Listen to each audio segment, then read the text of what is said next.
Hey, Browns fans, what's happening? Man, I'm so excited. I'm not even going to do any music to start the show off today. Oh, y'all, it is free agency wind down period. The league year just started a week ago. Happy St. Patty's Day. By the way, do I have to reintroduce myself? Allow me to reintroduce myself. My name is Rudy, your resident Browns fanatic, here to bring you another edition, the first in this season of Browns Only. You can say it's season 3, season 2.5. It doesn't matter. Some people may refer to me as a young Mel Kiper III, Todd McShay. I am not. However, I will be talking some Browns draft with you today. For those of you guys that know, I'm talking about Kiper. And I will be talking about what the Browns did in free agency, also a big gaping hole. Not talking about the offensive line. In some ways, the Browns may have shored up the offensive line, but we'll get to that in just a moment. First, I want to start off with the Browns draft order. Again, the new league year started just last week. Today, again, is March 17th, Monday, of course, 2025. And last week with the new league year starting on, I believe it's March 12th, last Wednesday. The tampering period starting before that and the weekend before. And you've seen lots of deals getting inked. You saw guys like Devontae Adams going to the Seahawks, DK Metcalf getting traded to the Steelers. There was lots of large moves around the league. Again, the Browns had a question for their quarterback position. They did make a trade that involved a quarterback. Was it Aaron Rodgers? We wouldn't really have to trade for him. Was it Russell Wilson, who we know those two guys are still available? Was it Daniel Jones, who was able to sign with the Colts, for example, or Geno Smith traded to the Raiders? So it's all kind of news going on in the NFL in this free agency period. It's pretty much wrapped up, especially the first wave now. You see signings still coming in.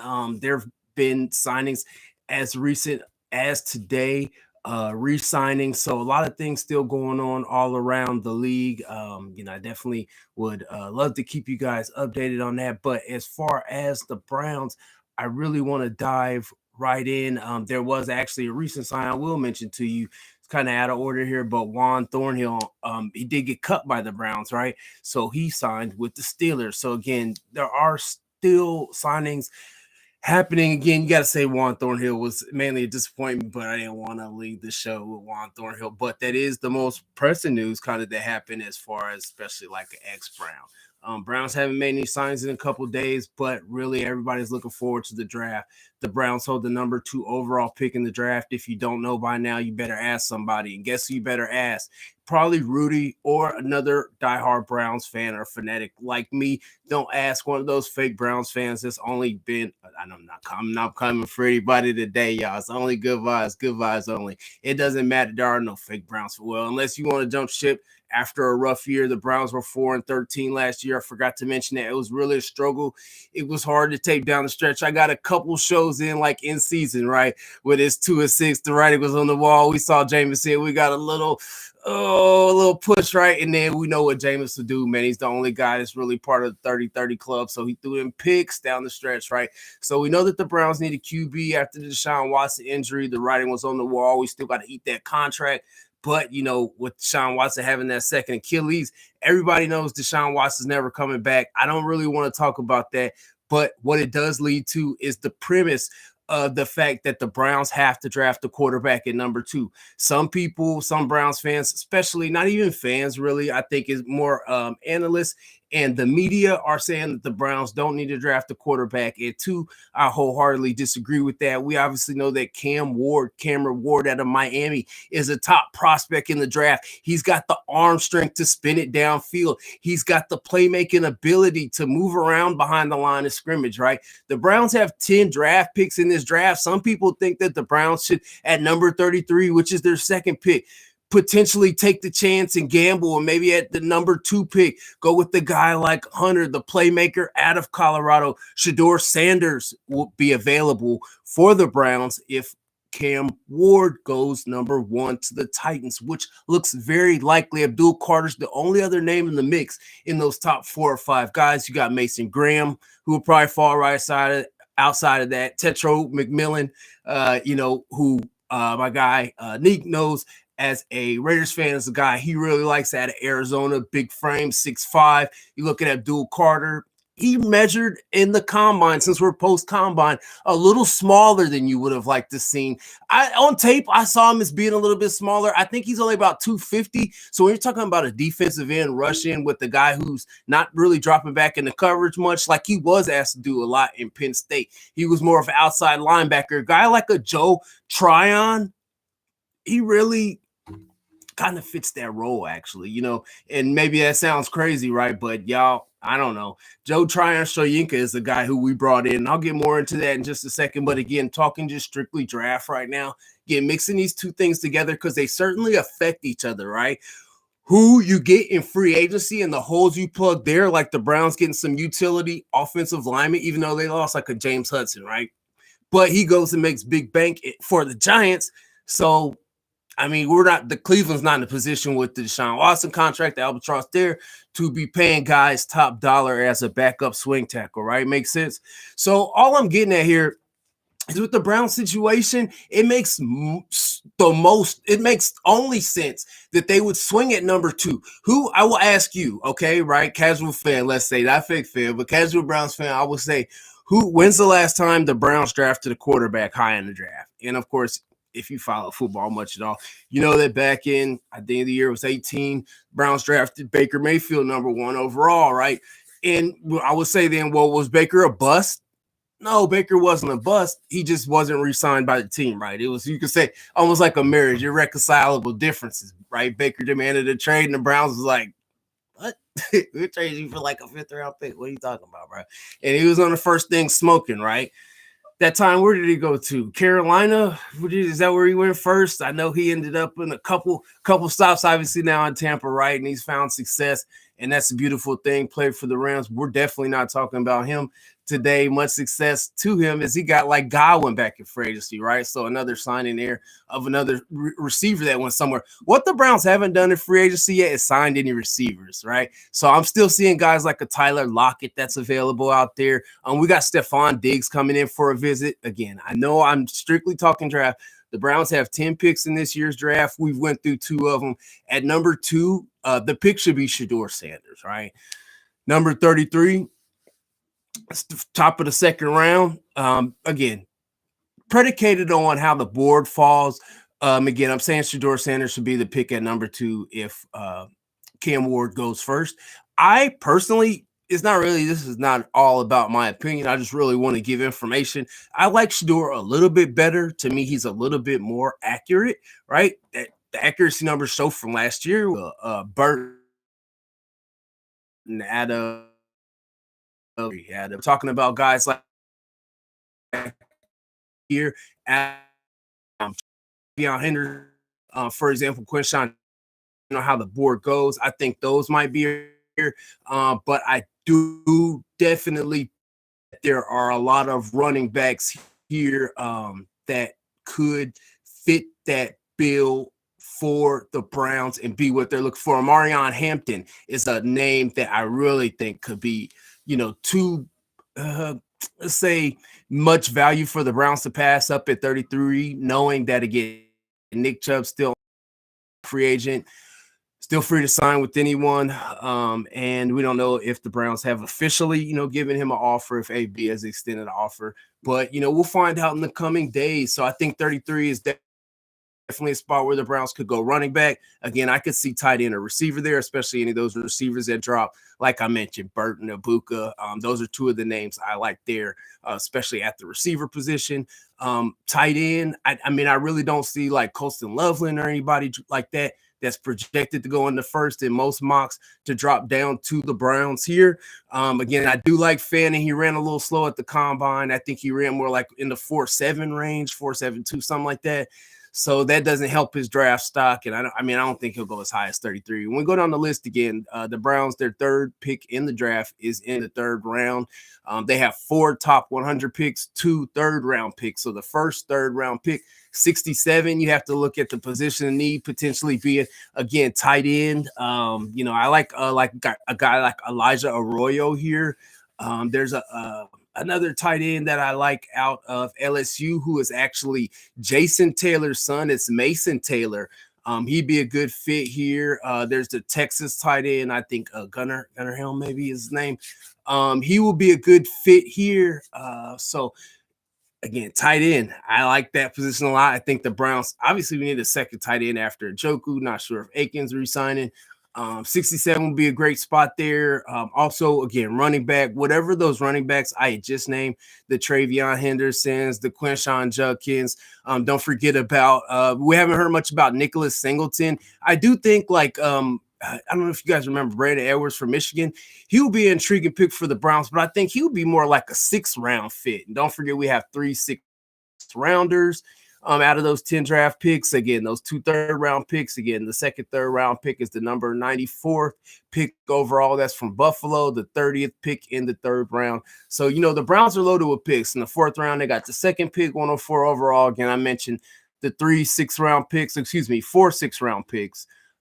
Those are 179 overall, 192, 200, 216, and the 7th-round pick is 254 for us. So that is the 10 picks that the Browns possess in this year's draft. I talked about this is going to be a draft show and a free agency combination show, right?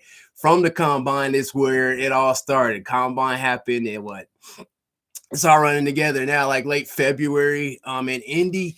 And, guys showed up and showed out. One of the biggest things, I would spend a lot of time talking about on the show. So I've spent a lot of time studying is Cam Ward versus Shedeur Sanders. Not having the, clips of these guys, just me telling you, I've already kind of given you a breakdown of what I like each. Both, I think, possess the arm strength. A lot of people question Shedeur's arm strength. I know he has great touch on long balls, but I've heard recently that, I should go back and watch his intermediate game, which wasn't great. I know that some of the throws that I saw to Hunter, for example, Shepard, who I'd like to get late in this draft for the Browns to pair up with Shedeur, even Horn Jr., I think would be Joe Horn Jr., Joe Horn's son will be a great addition for the Browns late in this draft, 6th, 7th round guys, but could possibly contribute.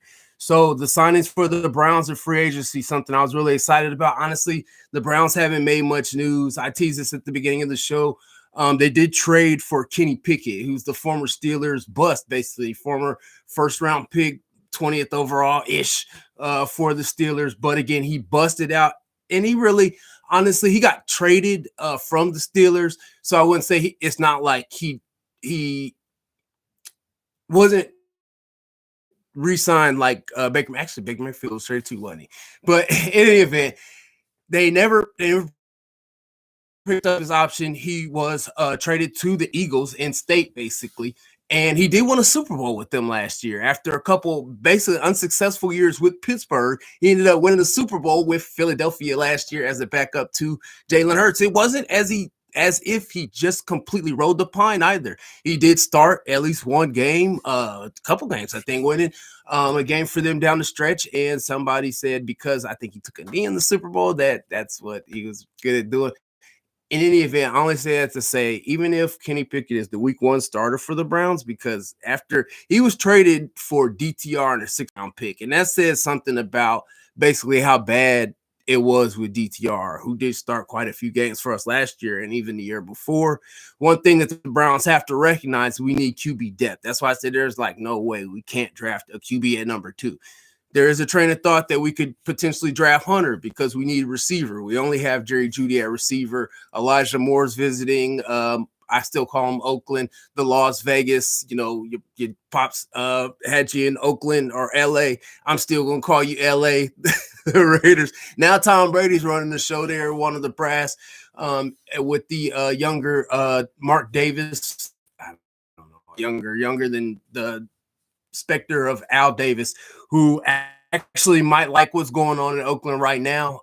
But Yeah, I mean, again, Elijah Moore being our second receiver, having 60 catches for us last year, potentially going to sign with the Las Vegas Raiders. I joke around about that so much that that's not great. So, I mean, the Browns need a receiver. Again, I mentioned Stephon Diggs, Lockett, who's a little long in the proverbial, right? But Lockett still got some, I hate to say it, like I definitely thought of at the beginning of free agency. I could definitely see Lockett with the Raiders because don't forget Pete Carroll's there, Geno Smith's there. They're definitely probably trying to get the old gang back. Marshawn Lynch might even come out beast mode, coming out of retirement, going to join the Raiders. That's false news, folks. When I start talking about Marshawn Lynch and things like that, he's been retired for several years. He's having a very successful career in media. Much props to that guy. In fact, wanted to give a shout out to some of the sponsors. Big Rude Entertainment, still holding it down, doing his thing. Don't forget about Dynamic Qualities, your NIL representation group. This is an outstanding new entity that has some clients that have increased their NIL worth in this new industry where college players now can successfully get paid for their likeness. Please contact Dynamic Qualities for your NIL representations. Moving on with some of the key signings and acquisitions for the Browns. First one's a re-signing. I actually loved it. Devin Bush. Again, other than that, for Kenny Pickett, which I mean that was so. Devin Bush, as a former Steeler, right? First round draft pick. Yeah, he actually did play pretty well for us. He filled that role with JOK still being uncertain about his future after that neck injury against the Ravens. Remember, he's going to attack Derrick Henry, and it was a terrible neck injury. We're not really sure. They still don't know about JOK. Still haven't released like official statement other than he's not ready to start practicing it. That's all we know. And that's no good for his future, so that's still up in the air. Linebacker is still position of need, right?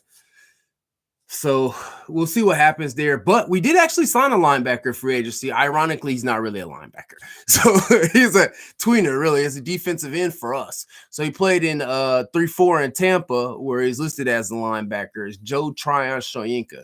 Joe Tryon-Shoyinka was a first-round pick for the Bucs at late in the first round a few years ago. We signed him to a one-year, $4.75 million deal to play opposite side defensive end. Split some time with O'Conroe, Alex Wright, Isaiah McGuire. To play opposite side, Myles Garrett obviously got signed to that blockbuster deal. I just kind of glossed over that in the show where he's getting paid $40 million, highest paid non-quarterback ever of all time after he demanded a trade. I forgot about that part. I forgot about that whole fiasco. That was just like a week ago. Seems like forever ago because free agency just passed. And obviously Myles Garrett's here to stay, at least for the immediate future this year or until we go 4-13 again, which is fair. It's a year-to-year deal. Contract's not guaranteed. He got big guaranteed money. He got the bag. But it was an extension that Myles got. Big up to Myles because he's been nothing but outstanding for this organization. Other than, he had a moment. He said, man, I want to win. I can't win here. They said we're getting a quarterback. We're going to win here. Kenny Pickett is not who he had in mind. So I talk about these acquisitions. Keep in mind, again, I think it's incomplete because don't forget about Russell Wilson and Aaron Rodgers still out there. That's really the last part of free agency right now is Aaron Rodgers saying that he's probably going to hold off till after the draft, till signing with somebody. The skinny is, man, I'll give you the inside behind the curtain. Like my NFL insider news is that Aaron Rodgers wants to sign with the Minnesota Vikings, probably a couple years to basically, hey, when I came in the league, his mindset, I sat for like 3 or 4 years. JJ is coming off an injury in Minnesota. And so maybe he's not ready. Maybe McCarthy's not ready. Maybe he needs another year or two to sit. I'll be that quarterback for you. In the meantime, I'll throw touchdowns. Just Jefferson, go ahead and set some single season records. Never forget, I also have acid, right? So that's what Rodgers wants to do. But he also, the Steelers want Rodgers. I don't think I think the Giants would sign Rodgers, but I don't know that they're enamored with Rodgers. But they're down. They want to sign him. They don't have many choices. Like the Giants at 3. Again, they're probably not going to get Shador. They're probably not going to get Cam Ward. You still got, I'm going to talk about this in a second, guys like Jackson Dart, Jalen Milroe, but you're not going to spend the 3rd overall pick on a guy like Will Howard or those guys that I just named. That's not really feasible. That's a bit of a reach, right? Not even a bit of, because these are guys that are like 2nd, 3rd round grades, but quarterback is overvalued in the NFL, so you never know. A couple more signings that the Browns did. Again, Tryon Shoyinka. It's going to be a piece that the D coordinator Schwartz is going to love to have in his defense. He did only have 15 sacks in his first 4 years in the league with Tampa Bay, and that's why, I mean, obviously they probably didn't have a problem with him going in free agency. However, I think Schwartz wants to see if he can get something out of him that they couldn't get before, and I think that, he's been operating at about 50% of the defense snaps. It'll probably be similar because don't forget, we have a little bit of depth with like O'Conroe again. I mentioned McGuire, that platoon, Alex Wright, defensive end there. So we'll see what it can't do there really to generate some opposite side pass rush. Again, those Zadarius who we traded again to the Lions. Zadarius actually got cut by the Lions, so I can't remember if he signed with anybody. I draw a blank on that one, but I do think he's still available because he probably asking maybe a little bit more than most teams are going to want to give. But we'll see where he signs.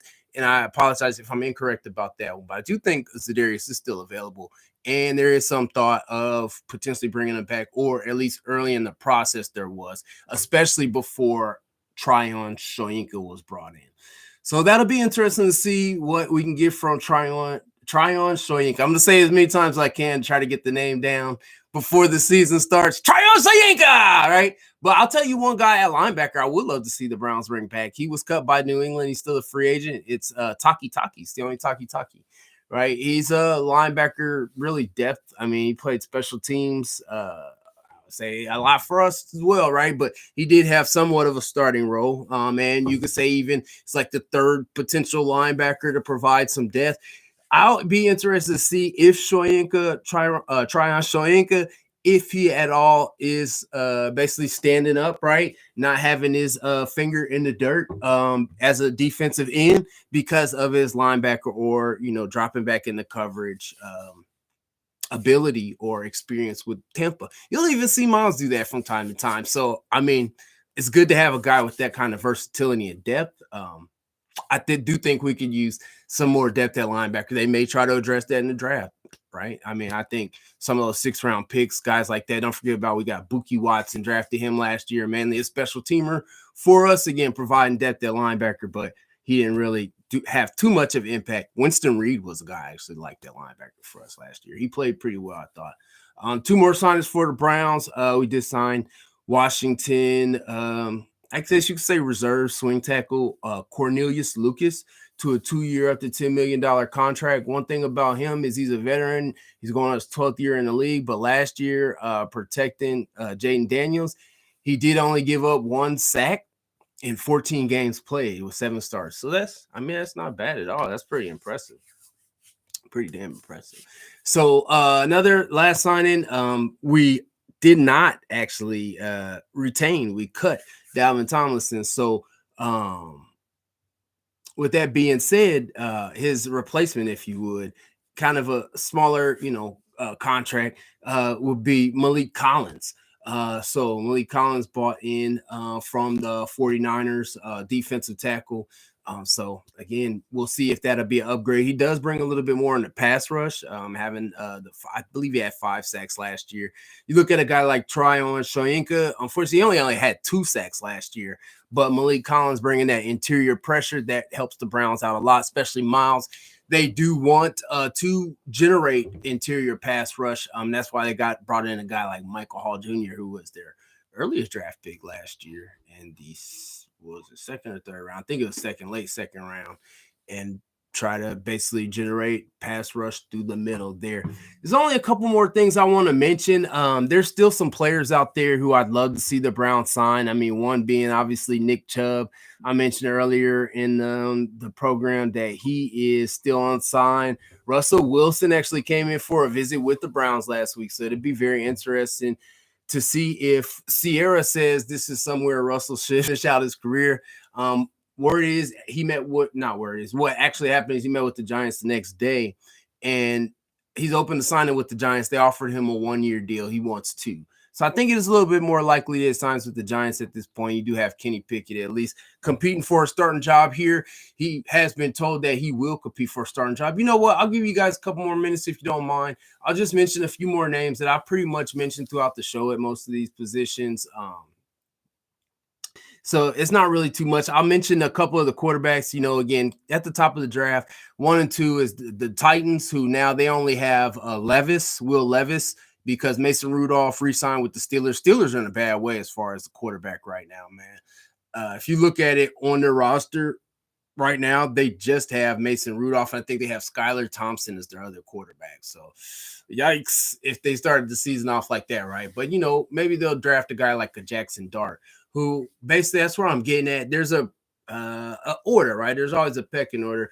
Jackson Dart has propelled himself to number 3 of the quarterbacks in this draft. There's a guy who was really highly thought of before last season. I didn't even put him in my guys to watch in the draft, but he's actually a guy I wouldn't mind seeing. Like, let's say if the Browns decided they wanted to take a second quarterback in this draft, which sounds crazy, right? But it's been done before, like Kirk Cousins, RG3. You see how that turned out. Kirk Cousins actually still around. That's another storyline. Kirk Cousins, basically Atlanta picking up his, I was going to say 5th-year option, basically picking up his $10 million bonus. Now, it's not his 5th year. Kirk Cousins been around forever. He was not great last year. But, I mean, these are the names that are available. Kirk Cousins, Russell Wilson, Aaron Rodgers. Aaron Rodgers definitely he's got a lot going on with his life. He said he's not signed until after the draft. Kirk Cousins can't sign with anybody. He's being held hostage by Atlanta. They said your uncle Cousins, your Uncle Kirk, Cousin Kirk, you're going to stay down here. We gave you all these millions. You can't play, but you're going to back up Penix. That's why we gave you that $10 million, bonus we'd have to pay by, the league year start date or just a couple days ago, right? I think they had to pay it by Saturday unless they released them. And they didn't want to release them because they figured they just got the most expensive backup quarterback ever. And that's what they're fine with. But in any event, it did not assist the Browns because the Browns were hoping they would cut them. The Falcons were hoping that the Browns would trade for them, and it ended up being a game of chicken, a standoff, a stalemate, all those things, right? And so Kirk Cousins remained held hostage in Atlanta. There are much worse places to be held hostage and to be paid $25 million a year. I think he's bringing out that kind of, at least it's more than that. It's more because Kirk gets his bag. We ain't talking about Kirk Cousins. The other quarterbacks in this draft, though, again, I would say number 3 is Jackson Dart. He shot up the board. Who else mentioned? Quinn Ewers was the guy who fell off like draft boards a little bit. Not completely, not all the way, but I mean, he didn't have a stellar year at Texas. I mean, Texas was in the playoff. It's not like he had a terrible year, but I can remember a game he was struggling so bad against Georgia, I believe, who, they do have a great defense. I'm not saying like they're garbage or nothing. And Arch Manning got in. I know everybody wanted to see Arch Manning anyway. That's a story for another day. But he's fell down the board a lot. A guy that's risen at just like Jackson Dart is Tyler Shuck. So if you hadn't heard about Tyler Shuck's about 26 years old. He's from Louisville. Jackson Dart, when I mentioned he's from Ole Miss. Quinn Ewers played Texas. You may remember Quinn Ewers, Ohio State's fans, because he was a backup at O State before transferring to Texas, just like Kyle McCord, who finished off at Syracuse, had a fantastic year. I can't remember who Kyle McCord was playing, but one game he threw for about 5 picks, but he had an outstanding year. Honestly, no, really. Kyle McCord had an outstanding year at Syracuse. He's going to go, I would say, probably about 3rd, 4th round, just around that same area as Ewers. But again, I think these are 2 guys that the Browns should potentially consider drafting with the second quarterback in this draft after drafting quarterback at 2. I got to have my running back. I got to have my tight end. We got to go offensive line with probably one of the 3rd-round picks, and then like one of the 6th-round picks. Maybe just one offensive lineman. I'm cool with 2 running backs. When I talk about running backs, the only guy I didn't mention, the only 2 guys I didn't mention at the quarterback position, or it's 3 I didn't mention. Jalen Milroe from Alabama kind of slipped his stock. He's great runner, great guy, very intelligent. I think might even have his master's already, right? And he's not old. I mean, I think Jalen Milroe is probably only like 21. So he's young. So I would say he's a project though. His passing, I'll be nice. I watching him throw at the combine. It confirmed my suspicions that he can't. He's not a passer. But I mean, at times in college, there are times I said it about Jalen Hurts is that he can't be an NFL passer. So you have to take what I say in my quarterback evaluation with a grain of salt sometimes. But Jalen Milroe is not as good a passer as Jalen Hurts was at that point coming out.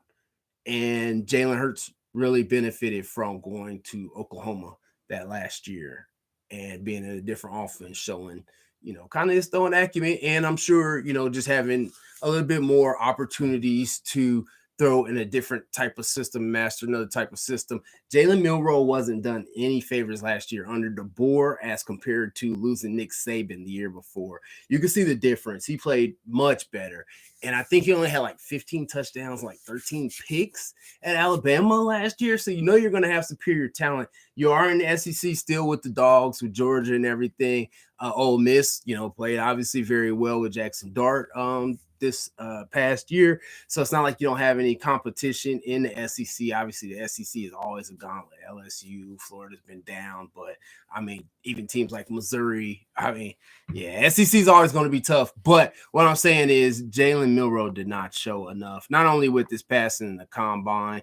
You could just see he wasn't just a great passer, or reading defenses it wasn't his thing, No, but he has a good deep ball, but I don't think he'll be able to hit that out or in any of the intermediate passes successfully enough, or be able to have a high enough completion percentage in the 60s in the NFL to last, especially as having an opportunity to be a starting quarterback. So that's what it is on Jalen Milroe. I wouldn't draft him before like the 2nd round. I wouldn't draft him at least to the 3rd round. It's like a projected backup quarterback. Will Howard, a lot of people are really high on Will Howard.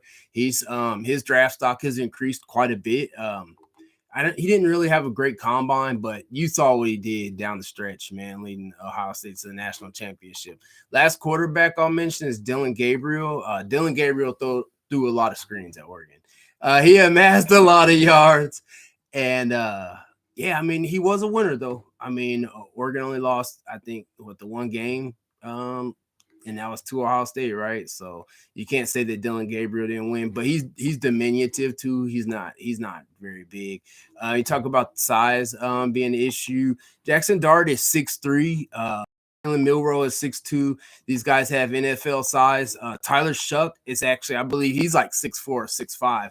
He's got more of ideal NFL size, but again, he's 26 years old. And he did break off his leg at one point in his career. So he did have the dreaded broken break off of the leg injury at some point. Probably didn't want to think about that at all.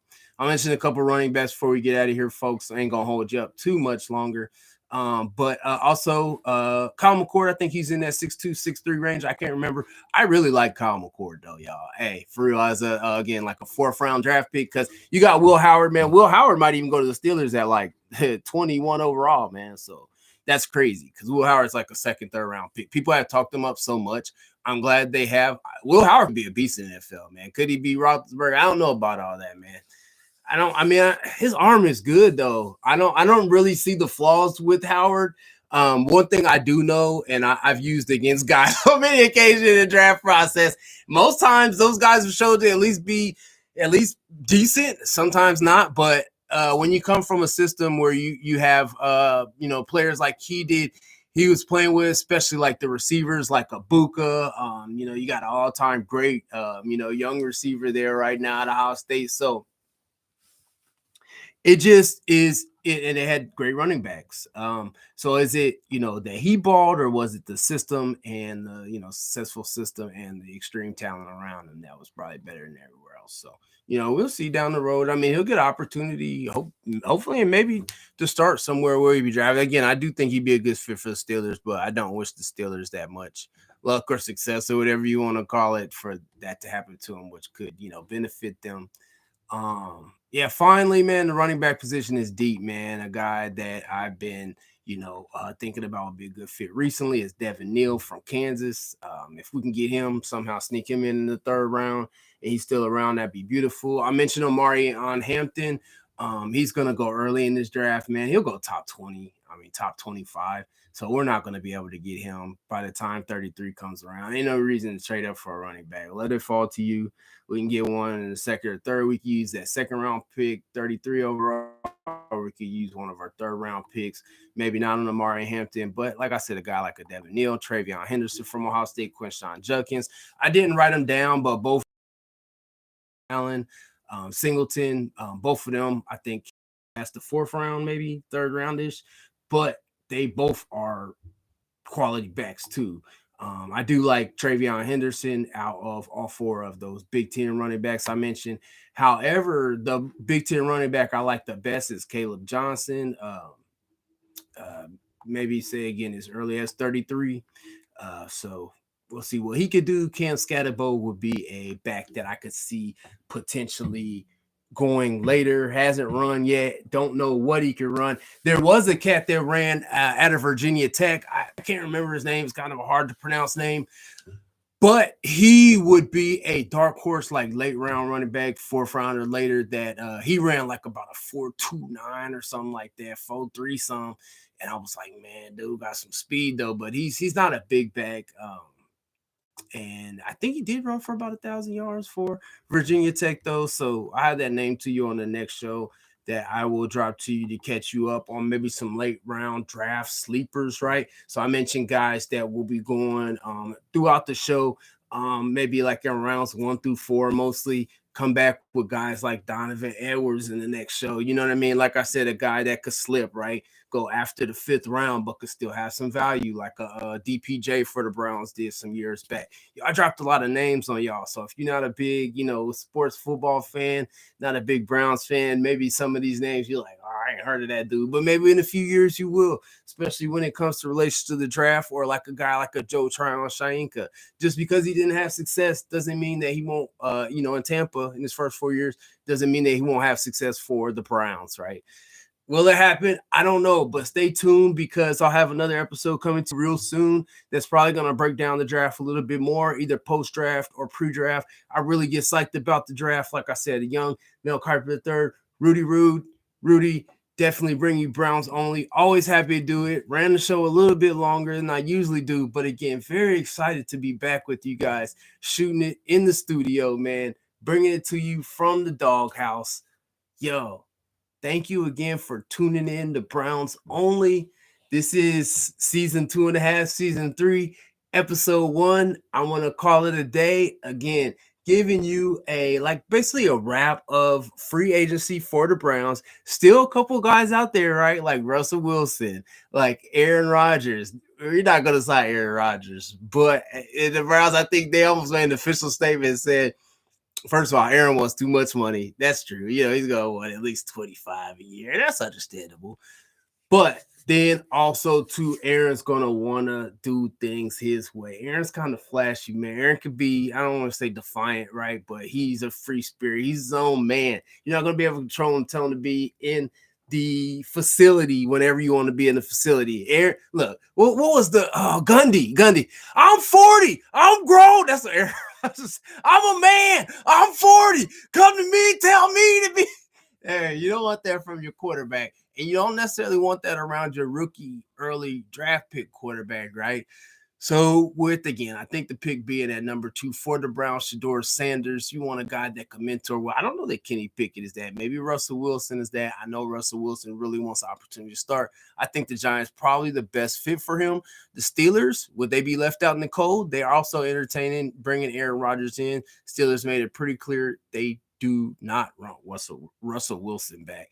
Giants could still get Russell Wilson. It's still a QB carousel going on, but only a few guys left. Guess who else is out there? I'm going to talk about him in the next show. I know it because I love this dude, Jameis Winston, man. Jameis Winston's still out there. Jameis Winston had so many quotables, man, during this season for the Browns, but unfortunately did not translate to wins, and I think he probably only won 2 games with the squad this year, and the squad went 3-14. That's atrocious. It won't get it done. We got to do better next year. Guys, it starts here, free agency, the draft. Browns off to a slow start in free agency, but we didn't think they'd be big movers and shakers again. Love to see a guy like a Lockett, Stephon Diggs come in, Taki Chubb, at least start getting there. Man, there should be some free agent running backs that could potentially at least have an impact in the offseason, man, potentially try to make the squad. But we really need to hit the draft for running back, again, offensive line, tight end, receiver, getting our quarterback into. I'm out, y'all. Hey, I got y'all squared away. Everything you need to know about the Browns moves and free agency and what to look for in the draft. Welcome to Cleveland, Shador. He said he likes the way we move. I should go out to that song by Outkast. I like the way you move. Actually, I think it was by Sleepy Brown.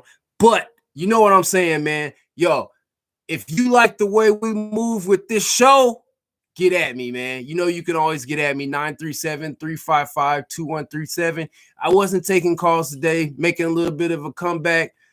Don't call it a comeback because honestly, literally, I've been here for years, but I will be right back after this extended, I guess you could say, commercial break, which I don't know from the running ads after it. That's just my way of saying I'm out, y'all. I'll be right back probably in about a week or so. Definitely before the draft, which is 6 weeks away at the end of April. I believe it starts like April 25th. Don't quote me on that.